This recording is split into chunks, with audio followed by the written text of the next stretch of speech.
TV Rio Branco, SBT Canal 8. A TV que você vê.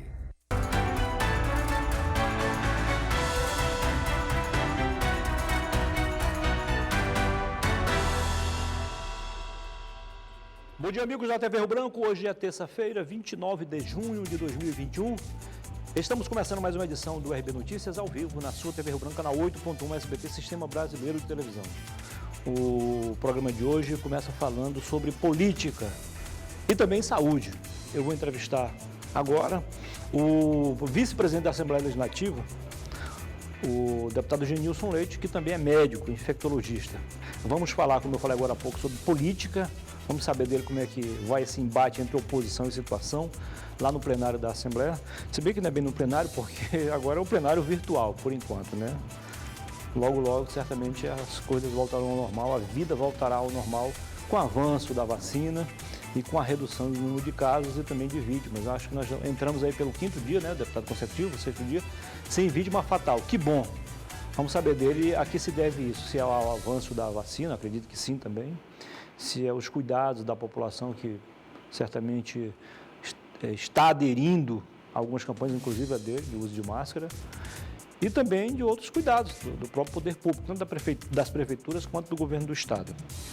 E vamos também falar sobre as visitas que o deputado tem feito ao interior.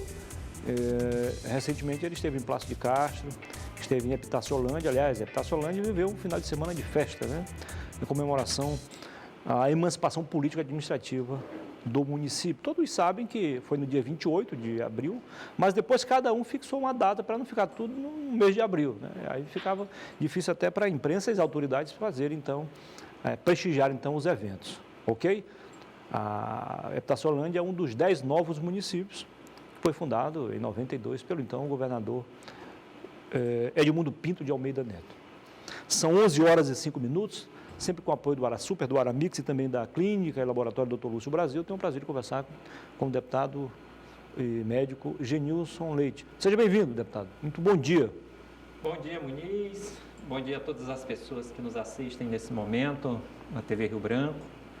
Bom dia às pessoas que nos acompanham também nas redes sociais. Agradecer ao convite, né, para a gente, mais uma vez, falar sobre esse tema tão importante, que é acerca da imunização da nossa população. Já estivemos aqui outras vezes conversando sobre saúde pública, cuidados, necessidades de políticas públicas mais voltadas para proteger a vida. E nós estamos vivendo um corte temporal, né, que é o corte em que aumenta a imunização das pessoas e diminui o número de casos gerais em relação a novos casos, internações e também óbitos aqui no estado do Acre e no Brasil. Então, é motivo de alegria, é motivo de felicidade, sobretudo nossa, né, dos profissionais de saúde, por ver que os nossos hospitais estão diminuindo, né, a procura em relação às pessoas infectadas. Isso tem explicações, por que isso está acontecendo, isso tem causa, isso tem motivo, isso tem relação com uma série de acontecimentos.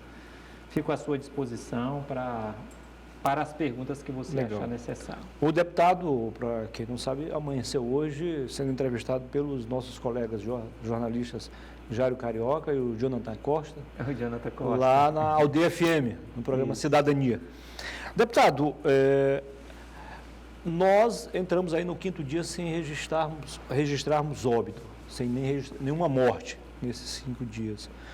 É evidente que devemos comemorar isso, mas ainda não é hora de baixarmos a guarda, é isso? Exato. Nós estamos aí com uma diminuição significativa do número de casos novos de Covid, né? Também no número de internação e óbitos. Sim, até ontem à noite eram 92 internações, graças a Deus. Isso. Estive no pronto-socorro ontem, visitei o INTO antes de ontem, e a gente percebe, né, claramente essa situação de diminuição.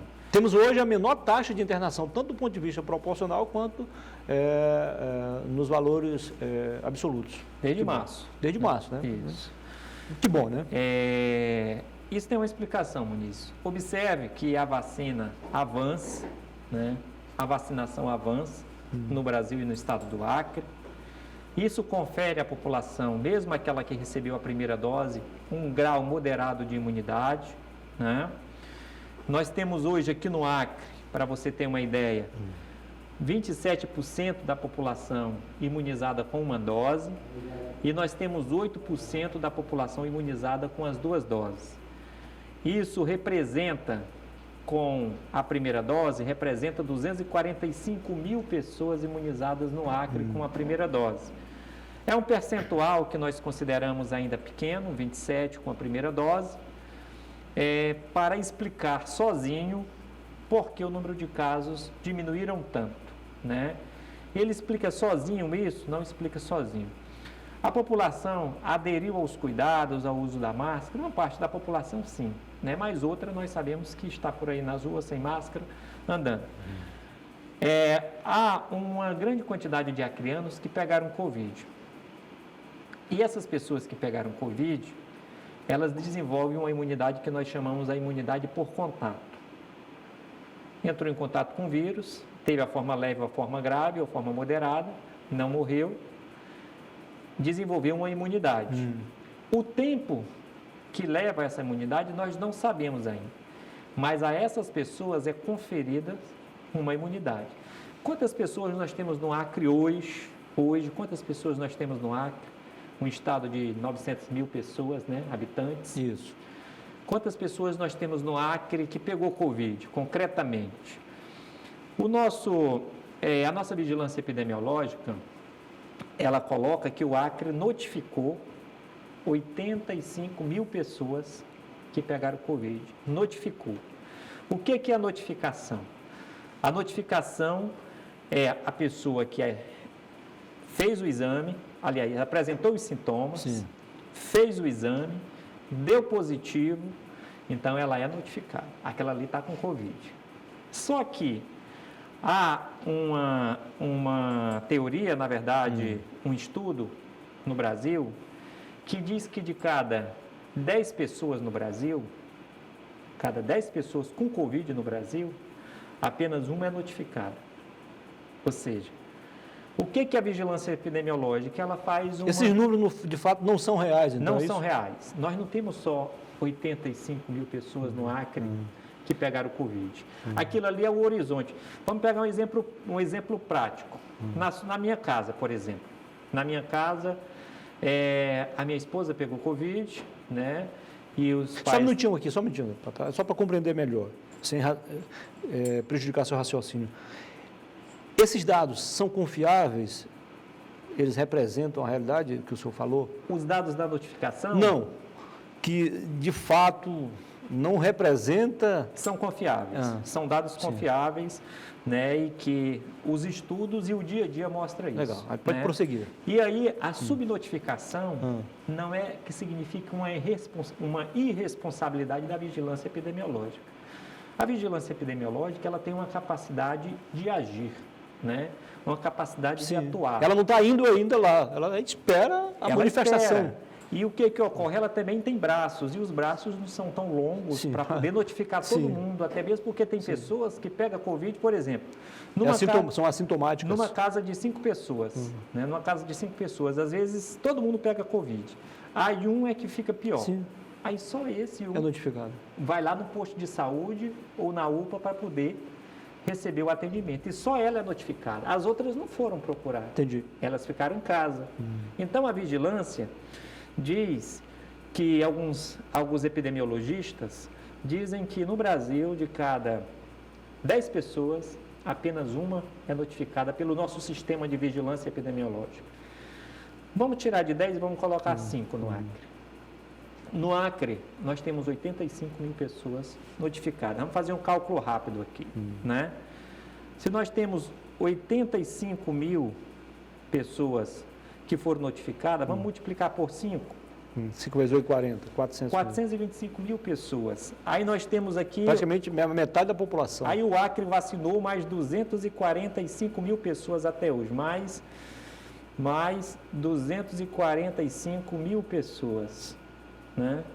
Nós temos aí em torno de 670 mil pessoas imunizadas no Acre, ou por contato com o vírus, ou pela vacina que está crescendo a imunização. Esses fatores se somam e fazem com que o número de casos novos diminuam. Essas pessoas que estão imunizadas por contato não precisam ser vacinadas? Precisam, elas têm que ir lá fazer a sua Qual é a imunização. diferença, doutor, entre os que, em tese, estariam imunizados de forma natural, né? Porque Isso, tiveram contato com o vírus, por contato com o vírus. e essas que tomaram a vacina? Olha, tudo isso está em estudo, né? Nós não sabemos ainda, por exemplo, quanto tempo a vacina nos garante imunidade. Cada dia surgem novos estudos e esses estudos irão conduzindo a gente de acordo com as novas descobertas. Mas, por exemplo... Só um minutinho, agora o senhor fala isso já com base no que vocês chamam de variantes, ou não? Não, ainda não entrei na variantes, mas elas têm a ver com essa situação, né? Entendi. Elas têm a ver com essa situação. A da Por mutação. exemplo, para você ter uma ideia, a vacina da hepatite B, aqui no Acre, vou só pegar esse exemplo para você ter uma ideia. Tem muita gente no Acre que pegou hepatite B e se curou, e se imunizou pelo contato com o vírus. Como é que a gente sabe? Através de exames. E essas pessoas não pegam mais hepatite B. E tem muitas pessoas que nunca entraram em contato com o vírus e foram imunizadas pela vacinação. E essas pessoas estão imunizadas. Geralmente a vacina da hepatite B, ela dura em torno de 10, 15 anos, né? Ela mantém aí, às vezes, toda a vida. Mas tem pessoas que de tempos em tempos a gente faz o exame e baixa a imunidade. O mesmo podemos falar sobre a febre amarela? Febre amarela, são vacinas que duram toda a vida. Né? A vacina da febre amarela, algumas pessoas toda a vida, outras 10 anos, entendeu? Então, as vacinas são assim, de tempos, já a gripe, todo ano a gente tem que vacinar. Por isso que essa imunidade que a gente adquiriu em contato com o vírus, nós não sabemos quanto tempo ela vai nos proteger. Né? Mas tenho certeza que muito brevemente nós teremos mais informações sobre isso. Esse vírus ele tem uma capacidade muito grande, como a maior parte dos vírus, de mutar. Cada vez que ele encontra um obstáculo, né? Quando ele encontra esse obstáculo para ele seguir replicando, ele identifica, analisa e muta. Ele identifica o obstáculo, analisa e muta para ele aumentar o seu potencial infectivo. Né? Porque os vírus eles só têm um caminho. Eles vivem reproduzindo no mundo, né? A manutenção dele é ele aumentar a sua capacidade de reprodução. E tudo aquilo que representa uma neutralização da sua reprodução, eles precisam, ou da sua replicação, reprodução não, replicação, tudo aquilo que representa um obstáculo, eles identificam, analisam e mutam para burlar esse obstáculo. Por isso que nós já temos várias variantes do coronavírus no mundo, né? É daí que vem as variantes. Aproveitando, doutor, já que o senhor é especialista no assunto, por que os cientistas, os médicos, especialistas no seu caso, não tratam o vírus, de um modo geral, como um ser vivo?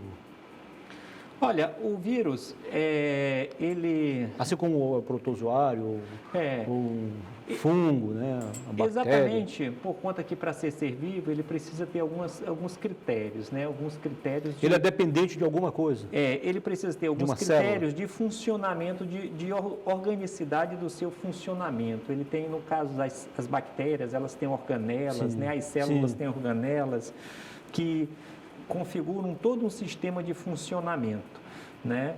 Inclusive a parte da multiplicação, a parte da digestão, a parte da produção de outras proteínas.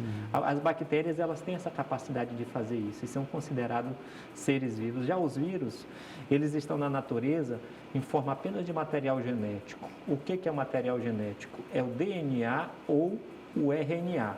Eles estão na natureza dispostos dessa maneira. Nós temos só um RNA ou um DNA, que é o material genético. Quando eles entram em contato com uma célula, que dentro da célula tem todo o aparato né, para que ele possa multiplicar as proteínas, né, os nutrientes.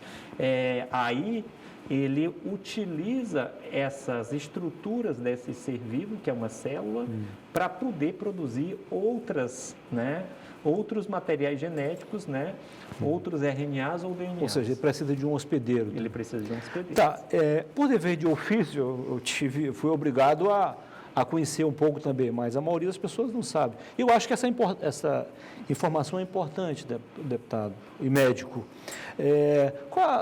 Por que o pessoal fala a cepa de Manaus, a cepa indiana? E o que tem a ver entre a cepa e as mutações, as variantes? Olha, a cepa ela é batizada de acordo com o local que ela foi descoberta. Mas nem sempre, pelo fato de ela ter sido descoberta ali em Manaus, né, ou na África, né, ou na Índia, significa que ela, de certeza, tenha mutado lá. Na verdade, a cepa é o mesmo vírus, né, é o vírus original, né, o que foi descoberto lá na China, que ele começou a andar o mundo, né, e nessa andança que ele começou a fazer, em função dos obstáculos que eu falei aqui, né, que ele encontrou para se multiplicar, alguma pressão, que a gente chama pressão genética, ele resolveu mutar para melhor se habilitar nesse processo de replicação. Então, assim, se ele chegou até o Brasil, em Manaus, o coronavírus chegou até Manaus, e ali ele sofreu uma pressão genética e mutou, aí os cientistas encontraram ele ali e disseram, é a cepa de Manaus, né? Ou é a cepa, né? Indiana. É exatamente uma questão de nomenclatura. É por isso, então, deputado, que é importante acelerarmos esse processo de imunização, justamente para evitarmos, então, essa pressão genética sobre o vírus. Enquanto mais rápido, olha só. Vamos fazer o seguinte, a gente vai chamar o intervalo comercial e na volta o senhor explica em detalhes aí, tá bom? Tranquilo. Agora são 11 horas e 19 minutos, você está ao vivo no RB Notícias, hoje recebendo o deputado Genilson Leite, vice-presidente da Assembleia Legislativa. Até já.